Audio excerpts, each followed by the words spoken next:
salvation.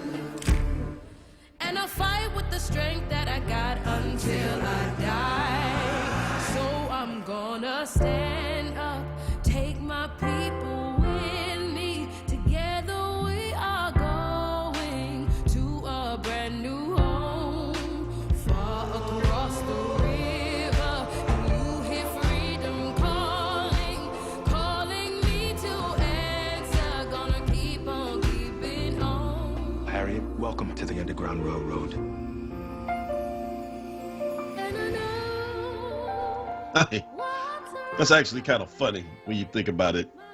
Harriet is like, welcome. You talking about, dude, I made my own road. Like, you've been up here chilling in Philadelphia, William Steele. Trying to rewrite somebody's narrative. Harriet Tubman is like, you've been helping people, but I've been helping myself.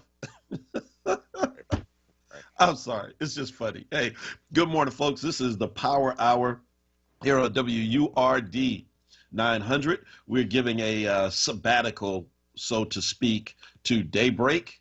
And our prayers and best wishes are with Helena and her family as she prepares to welcome a new life into the world. What an exciting time. I feel her joy. This is Mark Kelly Tyler, co-hosting here this morning with Bishop Dwayne Royster. And Royster, I feel her joy because, like her, my wife and I are also expecting. We have 4 kids and only 1 left in the house. I mean, so we're like Helena, we're expecting. And the one who's left told me I woke her up yesterday because of this radio show. I'm like, hey, you go back to school today. You need to get up at 6 anyway. She said, Dad, I don't have to catch a bus. I don't care. Just get up. That's like old school.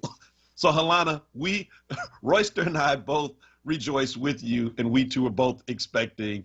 He's in my situation. What's up, my brother? How you feeling this morning? I'm doing all right. Yes, my last one is in her final year of high school.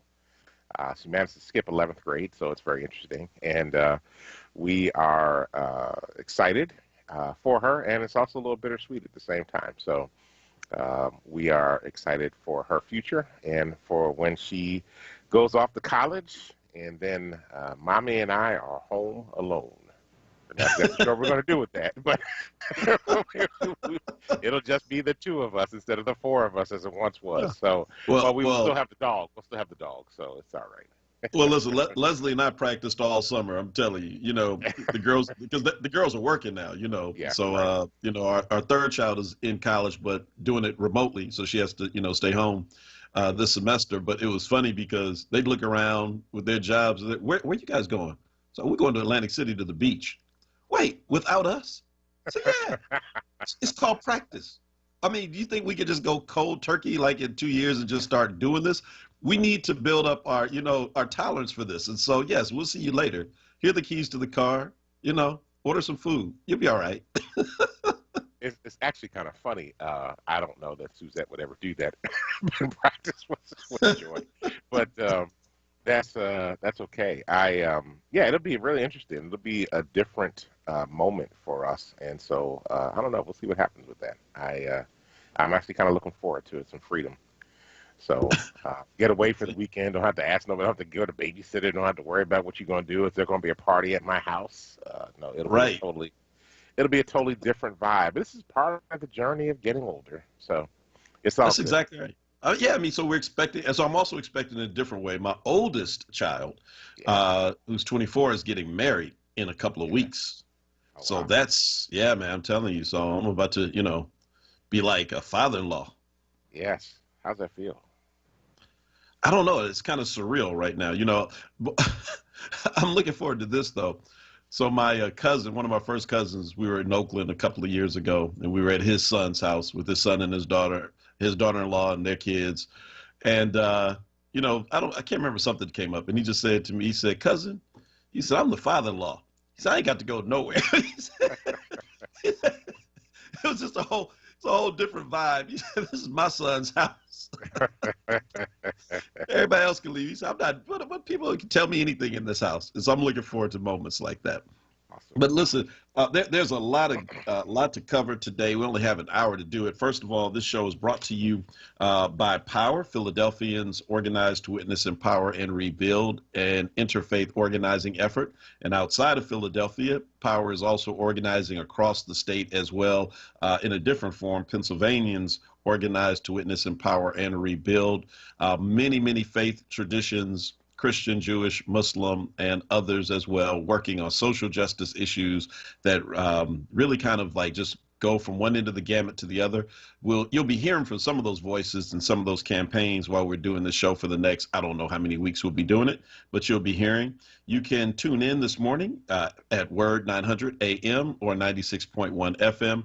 You can also find us at wordradio.com for a crisp, clear connection, or you can check us out on Facebook Live or YouTube Live. If you're on Facebook Live, we ask that you would share this video out with others and add your comments into the comment section.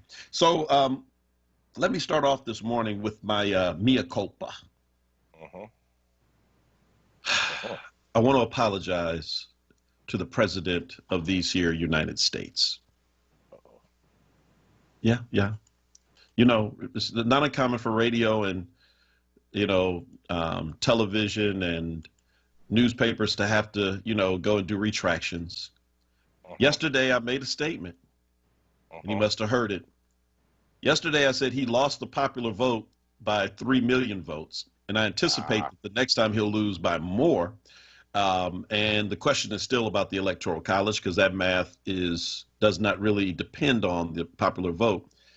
But Royster, yes, he said last night on an interview, he must have heard our show. Yes. He said, I don't care what people say. He said, I didn't lose the popular vote. He said, I think I won the popular vote. He said there was like so much stealing and vote fraud in places like New York. And he said, I don't think I lost the popular vote last time. Oh. The host said, well, can you prove any of that? Well, no, not really. I don't need to prove stuff. I just need to say stuff. So, dear Mr. President, I am so sorry that I ever doubted you. Let me just retract. You didn't lose by 3 million. You won by 3 million. In fact, let's make it 30 million. In fact, no, you won by 300 million. It's not even possible mathematically, but that's what you did. You're the greatest president of all time. I'm going to join in like his cabinet members who he made kind of sit around in a circle, tell him how wonderful he was. Yes, sir, you are the greatest president since Andrew Jackson and his Trail of Tears. So I just want to get that out of the way. I don't want us to get in any trouble. So, yeah, I don't even know what to say to that. Just you have that leaves you speechless. We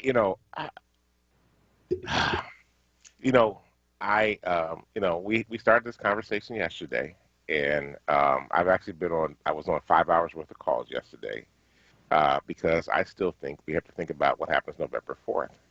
And I'm going to be on this mantra for months, so you all should just get ready for this.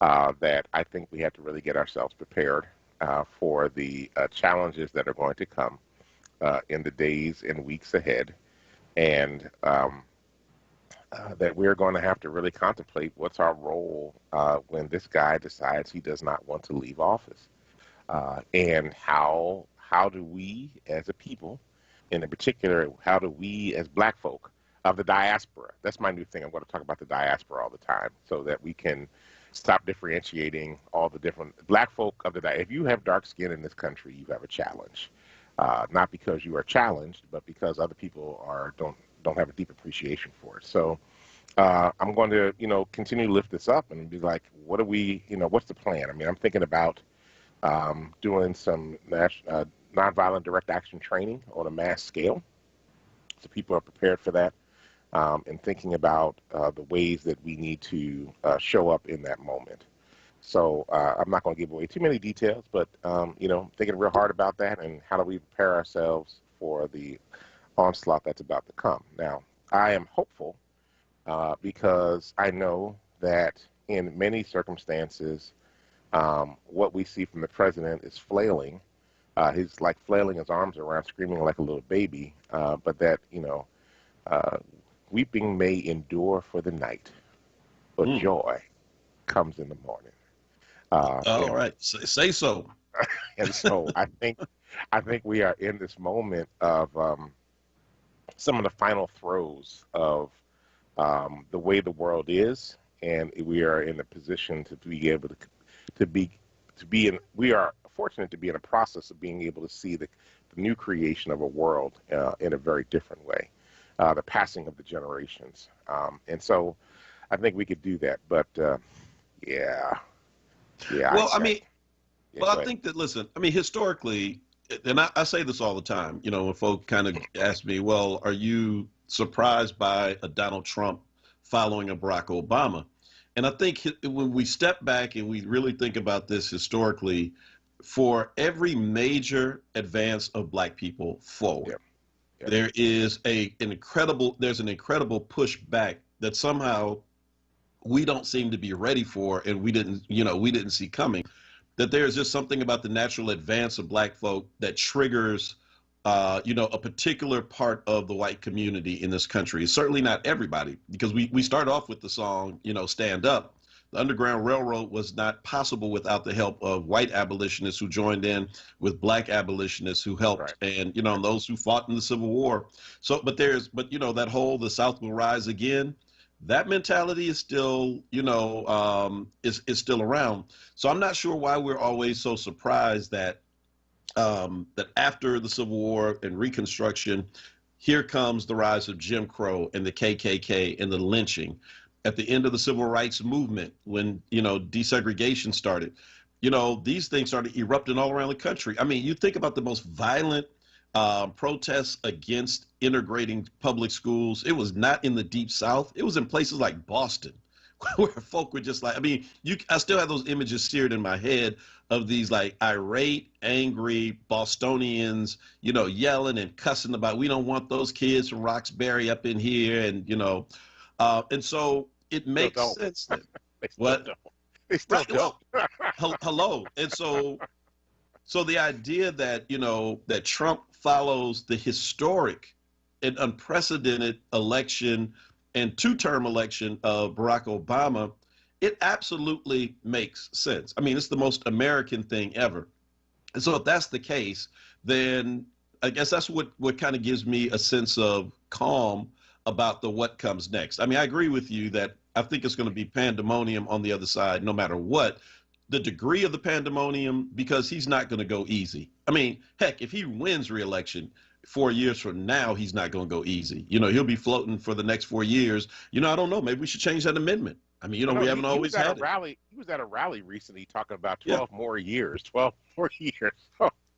he's got some plans. I'm sure the group ALEC is out there trying to think about how do we change the Constitution back so we can, extend the terms of the presidency. So, well, I mean, hey, let me tell you what. Be careful what you ask for, because that means Barack Obama could run again. Hey. Now, I'm just saying.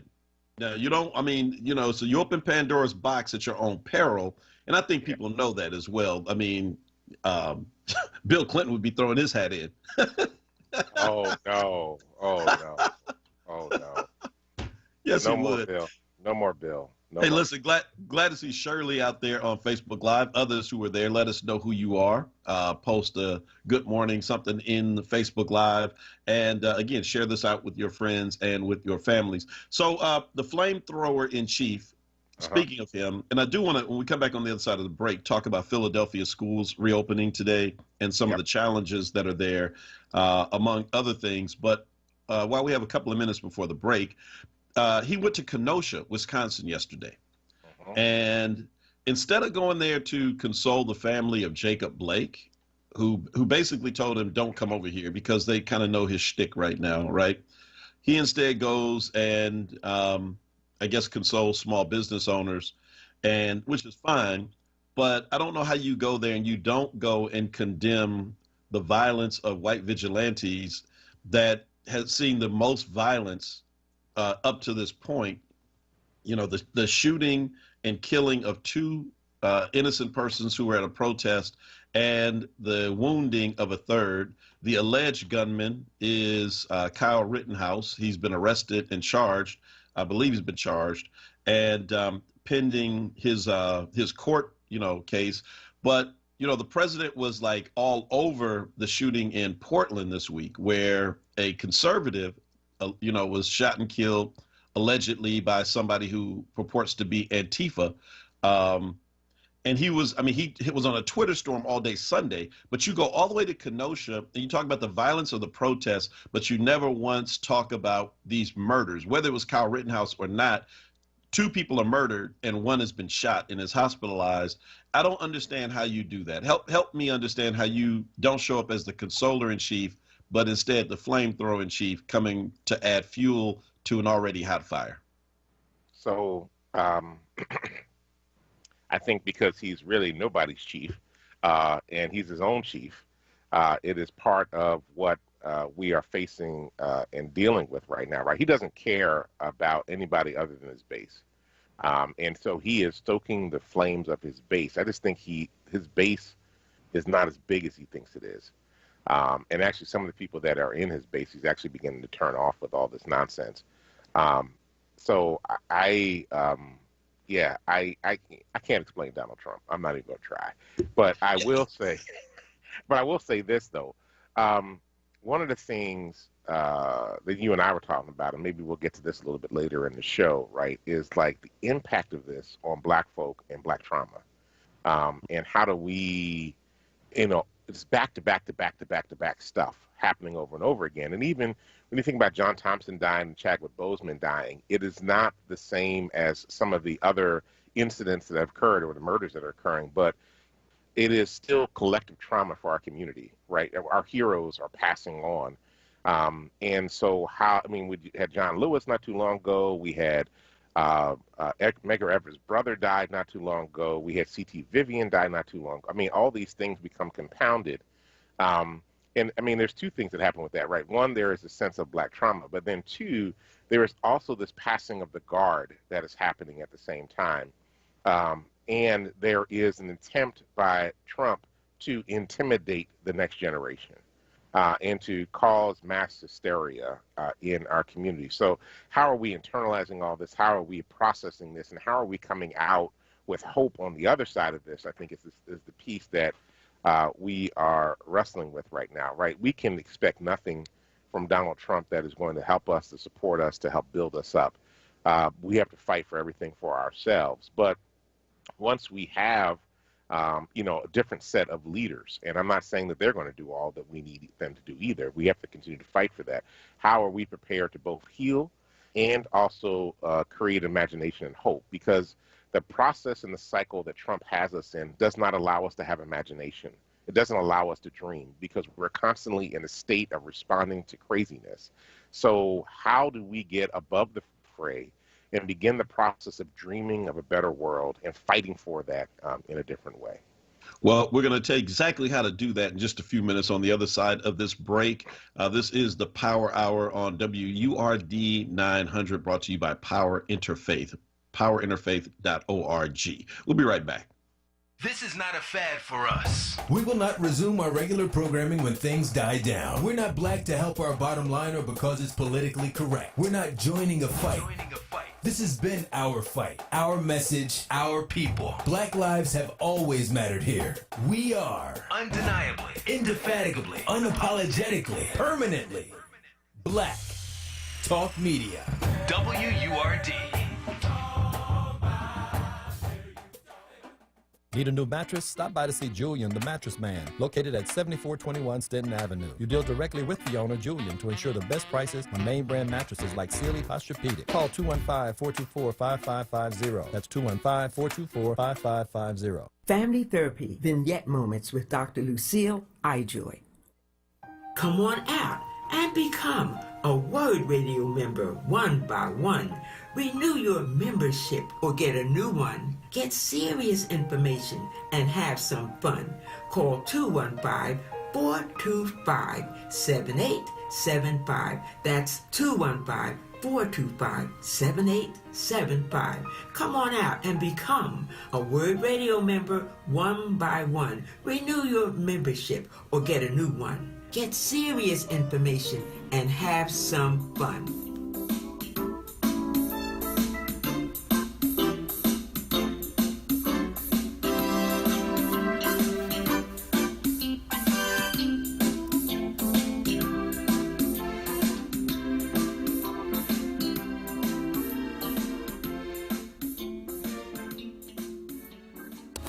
You're listening to Word Radio, 96.1 FM and 900 AM WURD, independent black media. Welcome back to the Power Hour with Mark Kelly Tyler and Dwayne Royster. We are here early in the morning to have conversation, to engage, educate, inspire, and challenge our community to rise up, to stand up, and to fight for our freedom. What's the Sata Secure? We have to fight for our freedom. I forget the rest of the chant. It's the whole chant that they use. I don't know, just stand up. That's it. Just keep saying that repeatedly. It sounds fine.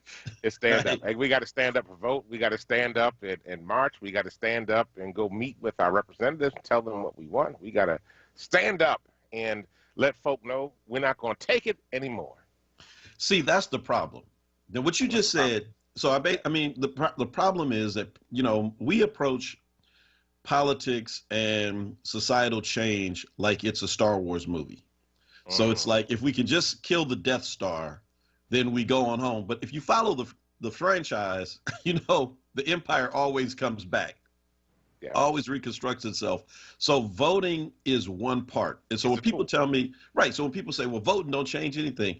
Well, voting was never intended to fix everything.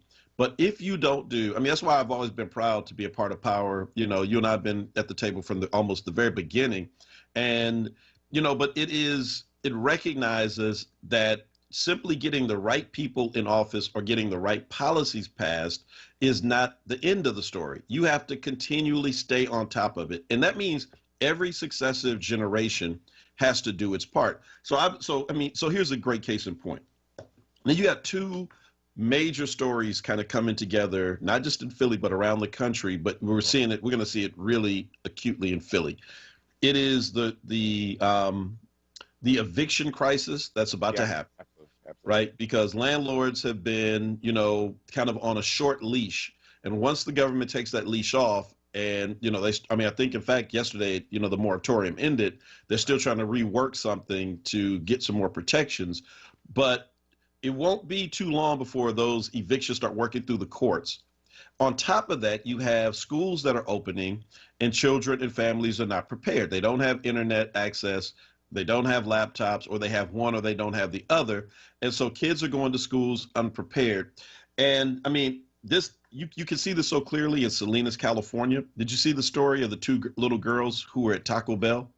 No, what happened? Oh, wow. Oh, yeah, you were telling me about this, yeah. Yeah, so these two little girls whose mom was like literally like a day or two away from eviction, they took their laptops and were sitting in front of Taco Bell in Salinas, California, doing their homework on free Wi-Fi from Taco Bell.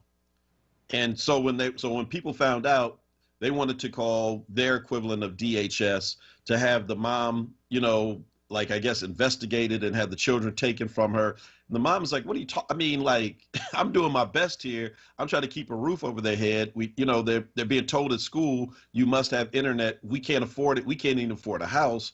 Fortunately, some Good Samaritan types got together for this one family. And that's one of those wonderful stories where they're down this nice hotel and all of that. But you can't do that for everybody. There's something structurally wrong with the system, and it will not fix itself. So, I mean, you know, you and I talk about this all the time. Can you just kind of just elaborate on, in your opinion, like what needs to happen, you know, beyond November the 3rd, and, you know, and what has to happen on a daily basis to really change this system? Yeah. So, I mean, part of this is, I think we misunderstand democracy, meaning that, and you said this earlier, right? We talk about voting and then we think it's the end all be all, and we can kind of sit back and then our elected representatives are going to do exactly what we want when we are not communicating with them, right? So part of the reason that democracy doesn't work in this country is that we don't have a good relationship. It's like a marriage. If you don't communicate in your marriage, you're going to have a problem. And so you have to communicate regularly with your political leaders, whether it's city council person or whether it's the mayor or whether it's the state rep or state senator or the governor or the U.S. representative or the senator or even the president of the United States. You have got to talk to them on a regular basis and tell them what you want, whether you're calling and leaving messages at their office or you're showing up at their office, whether it's in Harrisburg or City Hall or whether you're going down to D.C. You have to be present on a regular basis to tell them what you want. Now, the other thing is you have to take in consideration that many of these representatives that you have thousands of constituents, right? And so generally the rule is who's ever loudest wins. Whoever makes the most noise wins. Whoever shows that they have the most power wins. So power is often represented by numbers of people. So you get numbers of people that are moving in the same direction. Politicians take notice because those people also represent votes. And so there has to be organized efforts on the part of our people, and we can't think small about these things, right? We have to think in a very large way, a very powerful way of organizing ourselves and being able to speak our truth and what we need to our elected representatives. Now, sometimes you're able to get their attention, and sometimes when you can't get their attention, that's when you start seeing marches and you seeing rallies and you start seeing people doing actions, or what we refer to as actions, sometimes outside their offices or significant places, letting them know without a shadow of a doubt we are not pleased with what they are doing. And again, numbers become important because numbers represent their job security. Yeah. So, yeah, go ahead. No, go ahead. Continue. Yeah, because, I mean, it's not a one-time thing is basically what you're saying. Not a one-off. It's not but because it's a relationship. Democracy is about relationship. And if you want to be able to vote and say that I've cast my vote and I've told them what I wanted, actually, they don't know anything that you wanted when you voted. I mean, they know that you want some of their stuff, but they don't know the specifics of it. You've got to engage. You've got to talk to them. You've got to be in relationship with them. And this is the piece. And we also need to understand, too, that a lot of times people put political leaders on pedestals. They are human beings just like you and I. They put their shirts and their pants and their blouses and their skirts on just like everybody else does. They are human beings that live in your neighborhood or your community. They represent you because they're in a certain area. And I think we have to make sure that we are letting them know what we want on a regular and consistent basis and not settle for them giving us crumbs, right, which is part of what often happens. Right, we have to demand big and expect big from them and expect them to show up in ways that are really transformative. We want our communities to thrive. Well, see, what we don't, and so here's what we miss is that, they talk about the devil never sleeps, right?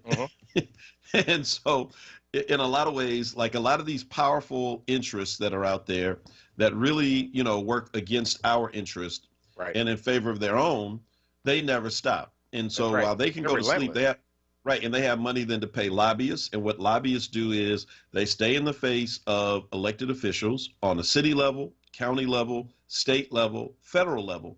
And they are consistently lobbying the interest of the persons who paid and sent them there. I've always said that, the work that we do with Power is like being lobbyists for the people. The people who can't afford a lobbyist, that's what, groups like ours do. We've been on the front end of, things like what's happening with the police departments across the country in our city. This is not new work for us. And I'm happy to see all the folk who are in this moment this summer in the wake of George Floyd's murder and Breonna Taylor and Ahmaud Arbery and the shooting of Jacob Blake and so many others. But let me just tell you, you can't just drop in, parachute in this summer and then leave and think everything is fine once the police officers are charged in Breonna Taylor's case. It doesn't work that way. So we have to, fund this kind of work and keep people out there who are organizers and activists and keep that pressure up, because that's how you ultimately affect change. I mean, you're right. I haven't thought about it in that sense, but it is like a relationship.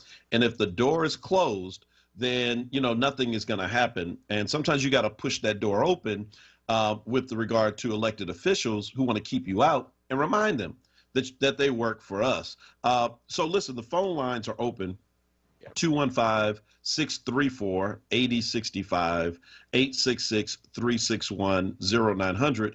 Recognizing that you don't normally take a lot of calls during this hour, but we'd love to hear from you. Antoinette in Southwest is on the line. Antoinette, good morning and welcome to the Power Hour. Good morning to you, Pastor Tyler and Bishop Royster. It's just a blessing, to hear you all in the morning.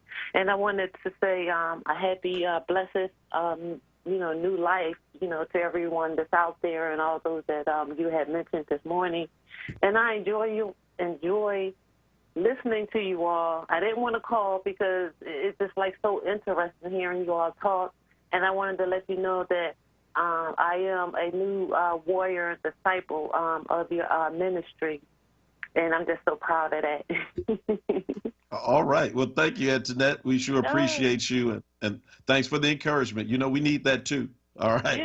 Yeah. I'm a warrior in the army. I'm a martyr. All right. Hey, Well, hang in there.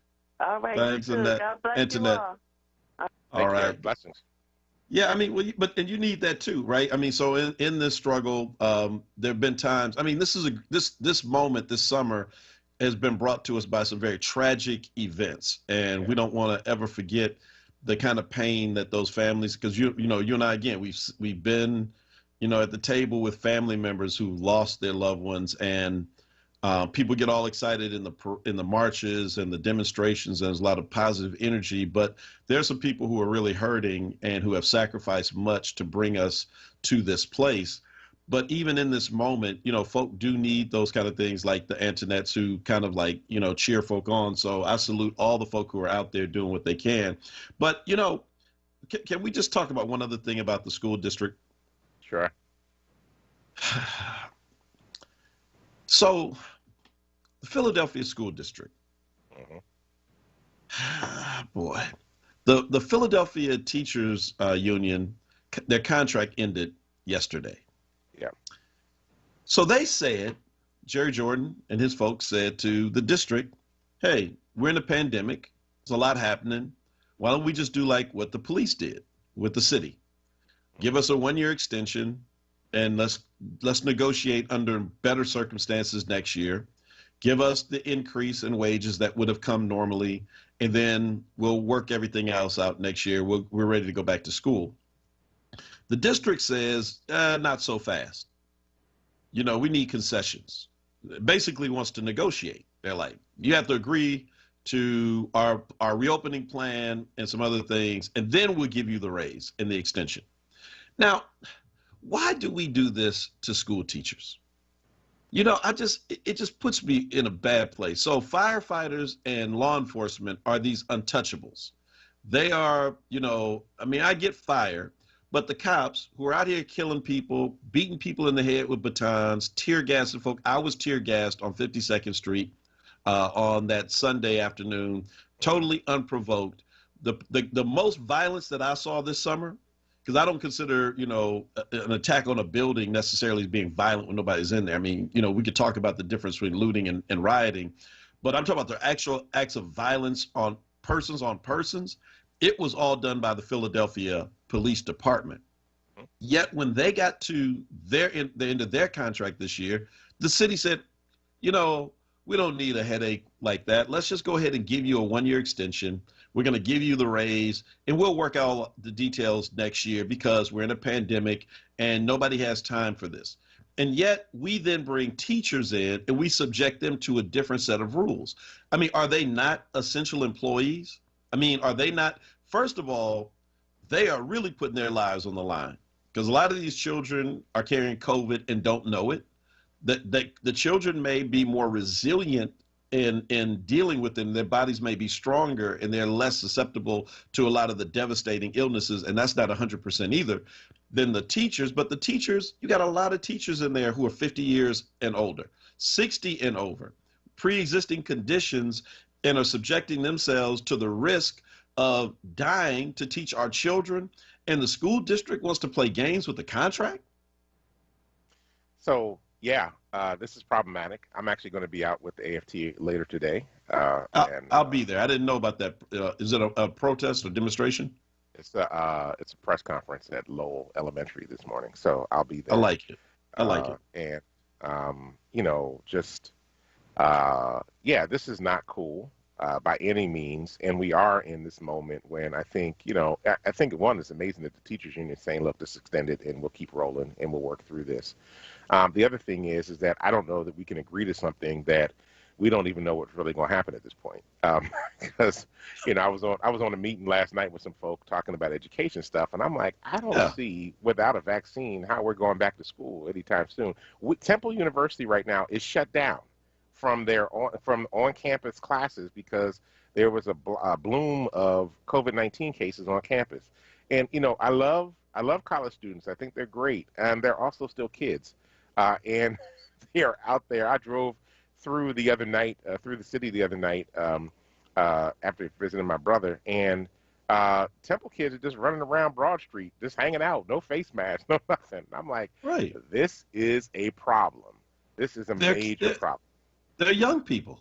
Yeah, I mean, they're young people, and they've heard, we can get it, but we probably won't get too sick from it. But that doesn't prevent the 65-year-old teacher, expert teacher, from getting it, or professor, or staff person that works on the campus from getting it as well. And I think we have to be really, really cautious about all that. But that's right. So that's the issue. So if college students are not abiding by the guidelines, I mean, I don't know the last time you all have been in an elementary school.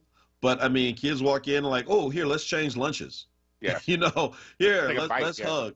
Right, yeah. Here, let's hug. Like, I dare you to touch that. I dare you to do this. I mean, they are children. And so to kind of, and so we want to send, these teachers back in. And now, thank God that the school district has, backed off of ideas of like actually going in buildings. So now teachers have to learn a whole new method of teaching. So they're teaching online this semester. But again, I got to believe they're going to try to put them back in the classrooms as soon as possible, even if it's not safe. But even that, switching how you teaching online is not easy. I do it, and I would prefer to do it in person. And I teach it on a master's level with seminary students, and it's hard to keep their attention.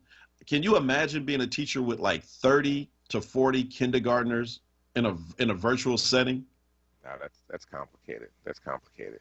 Well, look, let's do this because we actually need to take our next break. And when we get back on the other side, Barbara from West Philly is waiting in the wings to have a conversation with us. You're listening to the Power Hour with Mark Kelly, Tyler, and Dwayne Royster on WURD 96.1 FM, 900 AM. We'll be right back.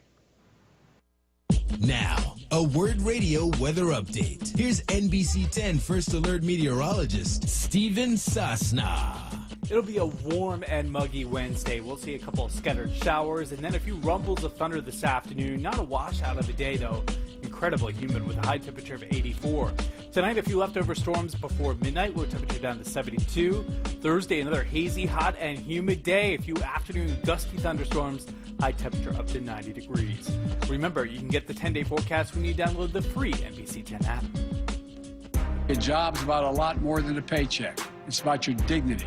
Under my plan, 50% of emergency small business relief would be reserved for the smallest businesses to recover from the economic mess we're in and to rebuild the economic future our country deserves. We can't just build back to what it was before.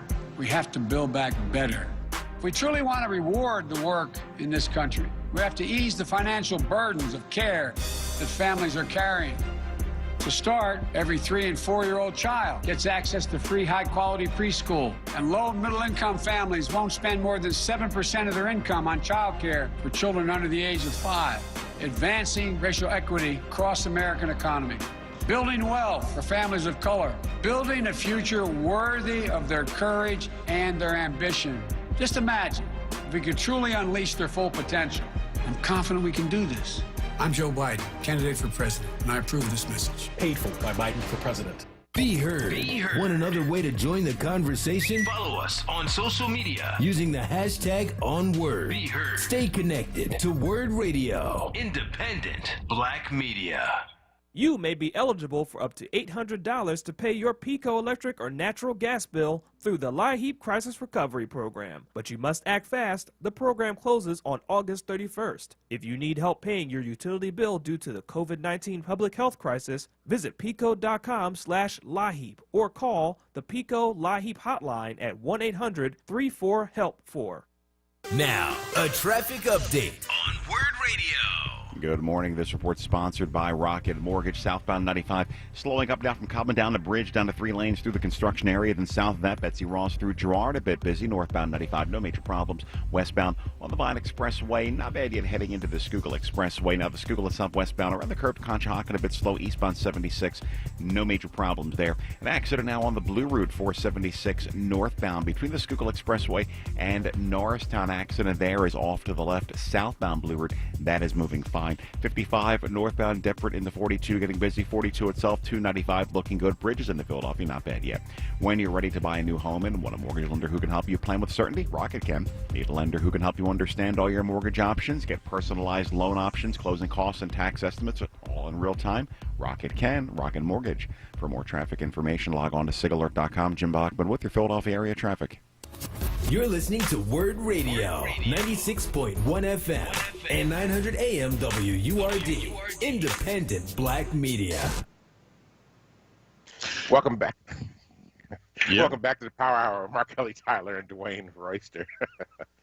All right, we have Barbara from West Philly that's on the line. Barbara, welcome to the Power Hour. Good morning. First, I just wanted to say if you could give more information about the news conference before you go off air this morning. Sure, we'll take care of that. Okay, before you go off air. Sure. Also, I wanted to know if both of you have read or Cast by Isabel Wilkerson. And I know I haven't read it yet, but I've heard interviews, and one was with on NPR with Terry Gross, and it was an excellent interview. And the book, you know, it should be like a required reading for everybody.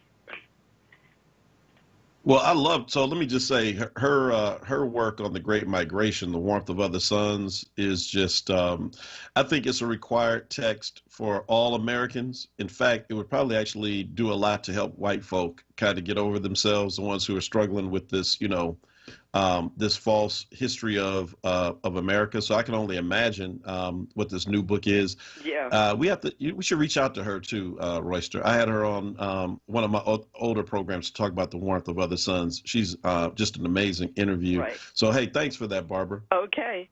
Thank you. Yeah. So speaking of, you know, things to do, I also want to direct people to votespa.com. Right. That's the website that you can get all the information about early voting, which we're calling mail-in voting, and absentee voting. But it has never been this easy to vote by mail. And so I know many people have concerns about their health. And there's a lot of uncertainty about, you know, how you can actually vote this year. But you can stay up to date by going to votespa.com. And, you know, I mean, this is something that we have to do. Again, it's not the be-all, end-all, but it is something that's extremely important, and make sure that you get there and that you know what's going on for yourself. So, boy, I tell you, you know, one other thing I just wanted to share with you that I thought was amazing, that just kind of caught my attention yesterday. So, do you know that Leland Melvin is a former astronaut, African-American male? This guy has gone into outer space in rocket ships. Do you know how terrifying that must be for somebody to like strap in and then go to outer space? A lot of folk are scared to do that. A lot of people are scared to fly on airplanes.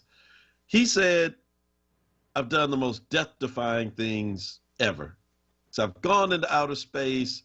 He said, never once was I actually afraid. This former astronaut said, but you know what makes me scared? Getting pulled over by the police. That is I mean, what a statement.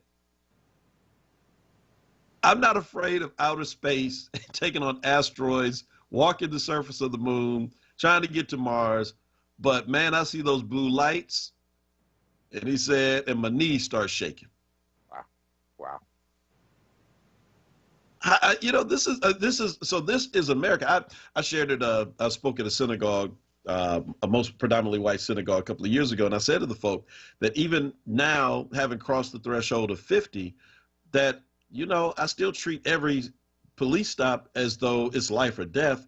And it's almost like it's my job to help the cop and myself go home without, somehow making some kind of viral experience happen, and kind of like walking them through this stop. Like, okay, calm down, son. We're going to be all right here. You know what I mean? You don't need to, call for backup if you want, but that's not how things should be. That's right. That's right. It's actually, it's a sad commentary on the state of our nation, and in particular at this moment, where it appears that police feel emboldened to act a certain way. But what's exciting right now in the midst of all this, and that sounds really kind of strange to say that, is this deeper conversation about reforming public safety, right? And in many ways, decentering policing as the primary form of public safety for our communities. What does it mean? I mean, going back to the Black trauma we were talking about a little while ago, what does it mean to be able to have mental health workers in the street as opposed to police that are addressing some of the issues that we have? What does it mean to be able to provide drug recovery programs, good drug recovery programs? Not all of them are good, right?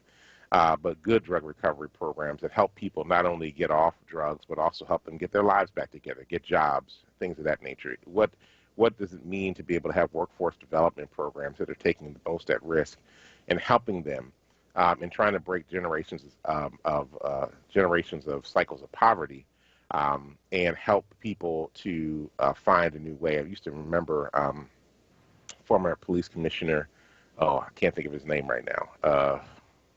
Sylvester Johnson? No. Ramsey? Ramsey, yes. Chief Ramsey used to say, Commissioner Ramsey used to say, people used to ask him, how do you prevent crime? He said, a good job.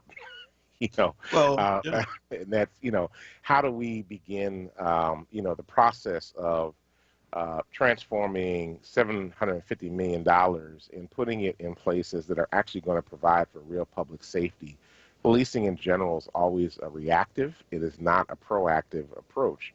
And so how do we find ways to actually be proactive in providing hope and healing for our community, so when the blue lights come on, we're not worried about our lives, we're not afraid of the interaction, but we actually have peace officers instead of police officers, those that are determined to keep the peace, not necessarily police the people. And then having that mental framework and that mental shift actually would go a long way towards beginning the process of community piecing, not community policing. So. Yeah, I mean, well, listen, that's what the whole defund the police conversation is about, and a lot of folk get scared by that word. But, I mean, House Representative Alexandria Ocasio-Cortez was asked about the same thing, like, what does defund look like? She said, looks like the suburbs. I thought it was a spectacular answer. She's like, we've seen what defund looks like. Go out there. It's, when people have, good jobs and quality education and people are making a decent wage. Nice home. Yeah, and home ownership, right? Then all of a sudden people, you live in a different world, and police are not used in the same way. We don't have time to really unpack this today, but maybe tomorrow we could talk about what happened in Los Angeles. Speaking of this, where two sheriff's deputies engaged a man on a bicycle, a black man, 29 years old, who was, according to them, stopped for vehicle code violations. For a bicycle? Okay, well, you're right. We don't have time to unpack that right now. But listen, we have one quick caller on here. Rebecca from West Philly is here. Rebecca, you got 2 minutes, and then we got to go. Thank you for taking my call. Good morning. I have a quick question. I'm listening to what's going on with the police department. Is anybody investigating the fact that the FBI said in, I think it was 2006, that it has been infiltrated with Ku Klux Klan and skinhead types? Is anybody investigating that? That's part of the main problem, I think. Well, I think the Pioneer Valley project did the undercover investigation, did the social media scans, and pointed out, what were 300 officers, and then a set of those officers were dismissed from the police department. Many of them are now in arbitration to get their jobs back. So there has been investigation for that. So yes, there's ongoing things happening with that still to this date. So yes, that's ongoing. I think that's the main problem. I think. Well, I mean, it's one of the problems. Yeah. Yeah, I mean, but to Rebecca, to your point, I mean, listen, in Philadelphia last year, we had the Plainview Project that exposed, hundreds of police officers who were posting, I mean, the most outrageous things on social media. I mean, how are you a police officer in Philadelphia? You're posting a meme that says death to Islam. First of all, you should never post that anyway. Yes. But secondly, in a city like Philadelphia, where you have one of the largest, black, Muslim populations in the entire country, and yet and we're supposed to trust you that you're going to be fair and impartial when you stop people that have Muslim names and, or wear Muslim attire. And so we don't even have to look at the FBI. We can look in our own backyard. But, we send to the department people from the communities, and until those attitudes change in the rest of the world, you're going to continue to have them in the military, in the police department, and the FBI. So exactly. I know some people are about, let's change the hearts and minds. I'm like, let's change the policy. Root them out, because the hearts and minds, that's a little too difficult. But we can certainly put policies that have zero tolerance for that kind of behavior. And if you're walking around with a Nazi swastika tattoo, you don't deserve to be a police officer anywhere, in my opinion. Exactly. Thank you. Thank you, Rebecca. Thank you, Rebecca, for calling in, and we really appreciate that. So just a quick thing. So some people asked about the PFT rally day. It's at 450. It's at the Lowell Elementary School, 450 West Nedrow Avenue, and that begins at 10:15 today, 10:15 this morning. So just letting folk know what's happening with that. So there'll be parents speaking, council members, state reps, state senators, the PFT folk. Mayor Kenny will be there. So and Congressman Brendan Boyle will be there as well. So there'll be a whole variety of folk that will be in the place this morning. So we'll be out there standing with the PFT in this moment, and really calling for the HEROES Act to be implemented and money to come to support the school district and our children in particular. Hey, before you wrap up, let me just say, have you seen Lovecraft Country yet? No, my father's been watching it and telling me about it, but I haven't seen it. All right, I've only seen the first 2 episodes, so I'm waiting to watch the third that just came out Sunday. But you can combine science fiction with like being black in Jim Crow America. Mm-hmm. I mean, the fact that the hero's name is Atticus Freeman, you know what I mean, ought to give you a clue that they roll around the Green Book. Journey Smollett, she just does an incredible job. You got Omar from The Wire is in there. Brother, let me just tell you, download it on your phone, and when you get those rare quiet moments, check out Lovecraft Country. It's crazy. Oh, wow. Yeah. Well, thank you, everybody, for tuning in today to Power Hour with Mark Tyler and Dwayne Royster. We'll be back here tomorrow morning at 6 a.m. to be able to take your calls, to be in dialogue with you, to bring about inspiration, education, and sometimes agitation so that we can create the change and build the beloved community that we want to see in the world. Blessings, everybody. Peace. Have a wonderful day. Listen to Laborers Live. We created the weekend. We created the 40-hour work week. We just want enough to feed our family, be able to send our children to college, and let our next generation